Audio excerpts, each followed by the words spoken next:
মাশাআল্লাহ, হৃদয়ের কপাল কিন্তু খুলে গেছে। প্রথম মাসেই ৭০,০০০ টাকা বেতন পেয়েছে।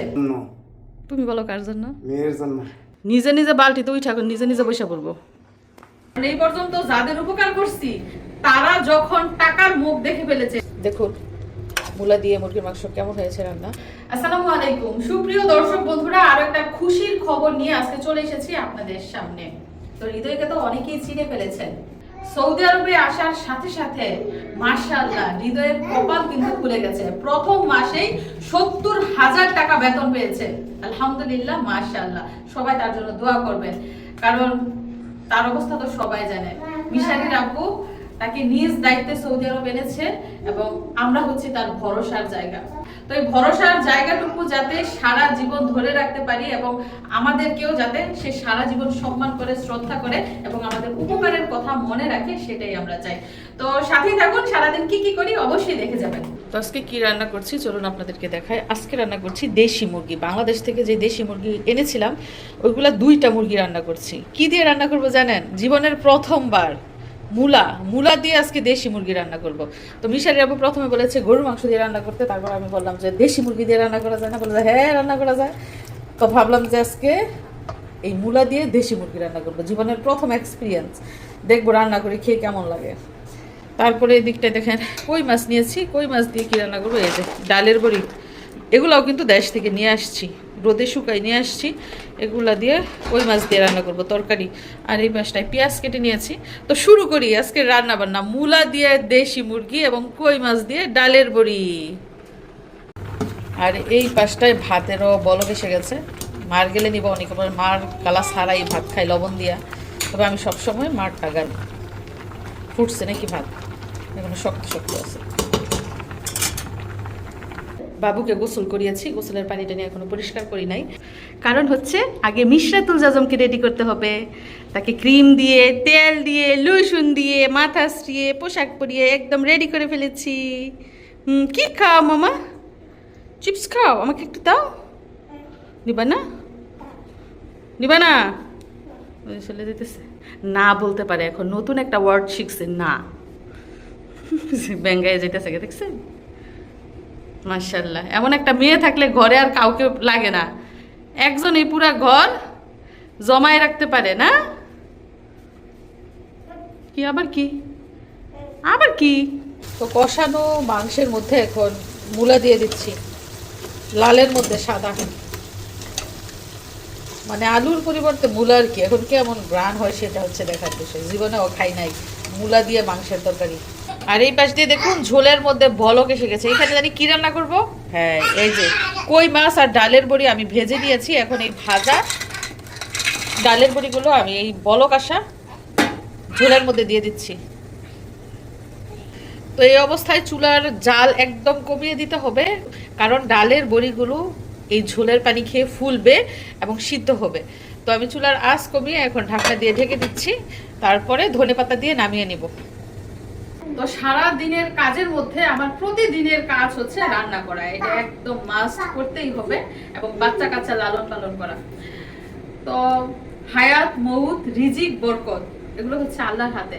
আল্লাহ কাকে কখন রিজিক দিবেন, আবার কার কাছ থেকে কখন রিজিক তুলে নিবেন, সেটা কিন্তু একমাত্র আল্লাহই জানেন। তো হৃদয়ের যে রিজিক বেড়েছে, তার যে ভাগ্য খুলেছে, এজন্য আমরা অনেক বেশি খুশি এবং নিজেদেরকে অনেক বেশি ধন্য মনে হচ্ছে। কারণ দেশে হৃদয়ের কিন্তু মা আর একটা বোন আছে। তো তাদের কথা ভেবে হলেও কিন্তু হৃদয়ের ভবিষ্যৎটা গড়তে হবে। এছাড়া তার নিজেরও কিন্তু একটা ভবিষ্যৎ আছে, বিয়ে শাদী করবে, সংসার হবে। তো সব মিলিয়ে তার টাকার প্রয়োজন, অনেক অনেক টাকার প্রয়োজন। জমি জমা কিনবে, বাড়ি ঘর করবে, ভবিষ্যতে সেটেল হবে। তো শুভকামনা রইল তার জন্য। আর মন ভরে অবশ্যই দোয়া করি। ছেলেটা খুবই ভদ্র, আর কখনো আমাদের কথার অমান্য হয় না, অবাধ্য হয় না। আশা করি ভবিষ্যতে অবাধ্য হবে না। কারণ এই পর্যন্ত যাদের উপকার করছি তারা যখন টাকার মুখ দেখে ফেলেছে, তারা যখন উপরের লেভেলে উঠে গেছে, তখন সব ফিনিশ। যাই হোক, আল্লাহ ভরসা। যে যতটুকু করবে, যে যার জন্য যতটুকু করবে, তার ফল সে অবশ্যই ভোগ করবে। তো সাথেই থাকুন, তারপর কি কি ঘটে অবশ্যই দেখে যাবেন। তো চলুন আমরা ম্যাজিক দেখে নেই রান্না কতদূর এগুলো। এই যে দেখেন তো ডালের বড়িগুলো দেখেছেন না, ঝোলার পানিতে দিয়ে দিয়েছিলাম, সেই ডালের বড়ি পানি খেয়ে একদম ফুলে টসটসা হয়েছে। এখন এর মধ্যে দিয়ে দিচ্ছি ধনেপাতা, এবং চুলার আঁচ কিন্তু আমি এক্ষুনি বন্ধ করে দিব, কারণ এই যে ঝোলার পানি দেখতে পাচ্ছেন এগুলো কিন্তু আরো শুকাবে, এই ডালের বড়িগুলো আরো ফুলবে। পানি থাকা অবস্থায় কিন্তু বন্ধ করে দিতে হয়। তুমি বলো কার জন্য? মেয়ের জন্য। মেয়ের জন্য এত সুন্দর সুন্দর কলা আনছো? দেশি কলা? দেশি। দেশি কলা দেখেন ওনার মেয়ের জন্য আনছে, কারণ মেয়েকে একবার বড় বড় কলা কিন্তু একটা খাওয়ানো যায় না, এর জন্য ছোট ছোট কলা আনছে যাতে করে একবার একটা খাওয়াতে পারে। আর কি আনলো আমাদের জন্য? এছাড়া এই দিকটায় দেখা যাচ্ছে অনেক ভাজা পোড়া মজামাজি, মানে বুট, তারপরে সমোসা টমোসা হাবিজাবি নিয়ে আসে বিকালের নাস্তার জন্য। আর এই পাশে আজকে কি বাজার এনেছে চলুন আপনাদের দেখে। আজকে একদম ফ্রিজের উপরে রেখে দিছে, এই যে দেখেন। কমায়া বাজার করে, এখন শেষ হয়ে গেলে তারপর আবার নিয়ে আসে। এদিকটায় দেখা যাইতেছে ডিম আনছে 1 কেস। আর কি আনলা গো? এটা সিম, পড়া সিম। এটা দেখেন মিষ্টি কুমড়া, এই যে দেশের মিষ্টি কুমড়া দেখছেন কেমন ফুতার মতো। সিমগুলো সুন্দর আছে, একদম তাজা। এই দেশে হয়। আর কি আনছো? আনছি লাউ। লাউটা খোলো দেখি। লাউ না তো লাঠি, একদম লাঠি। মা দেখছেন নি সৌদি আরবে কি লম্বা লম্বা লাউ হয়? এটা তো বাত্তি হইব, আমি শিওর বাত্তি লাউ আনছো। কে তুমি দেশি লাউ খাও নাই? আনছি তোমার তরতাজা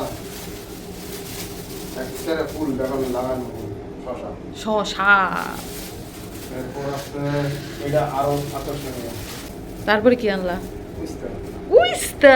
মিশারিরা উইস্তা করলা যে কি পছন্দ করে বিশ্বাস তো করবেন না, আল্লাহ আমার মাথার উপর পড়ে যায় এগুলো খাইলে। রান্না কত সুন্দর, অসম্ভব। তারপরে তারপরে আজকে ক্ষেত থেকে তুলে আনছি। ক্ষেত থেকে তুলে বিশেষ করে ক্ষেত থেকে বলে তুলে আনছে, এই তোমার অফিসে কি দই না ক্ষেত করেনি? এই অভিষেক পিছন দিল। আর এই তোমার জন্য আনছি এইটা আমার জন্য তুমি এগুলো আনছো? মূলা পাপা দেখছেন ওনার জন্য সব দামি দামি সবজি, না আমার জন্য আনছে শেষ পর্যন্ত মূলা। মান সমান যাওয়ার সবজি। মূলা না, মূলা ভালোই লাগে খাইতে, আমি এর অস্বীকার করবো না, আমি মূলা খুব পছন্দ করি। মূলার শুটকি দিয়া ভাজি করলে কিন্তু অনেক মজা লাগে, মূলার গুঁড়া মাছ দিয়ে মূলার তরকারিও কিন্তু মজা লাগে খাইতে। অনেকে আবার মাংস দিয়েও কিন্তু মূলা পাকায়, মূলার অনেক গুণ আছে, আবার ভাববেন না এটা অসম্মানিত একটা সবজি। যাই হোক, এগুলো হচ্ছে আমাদের আজকের বাজার।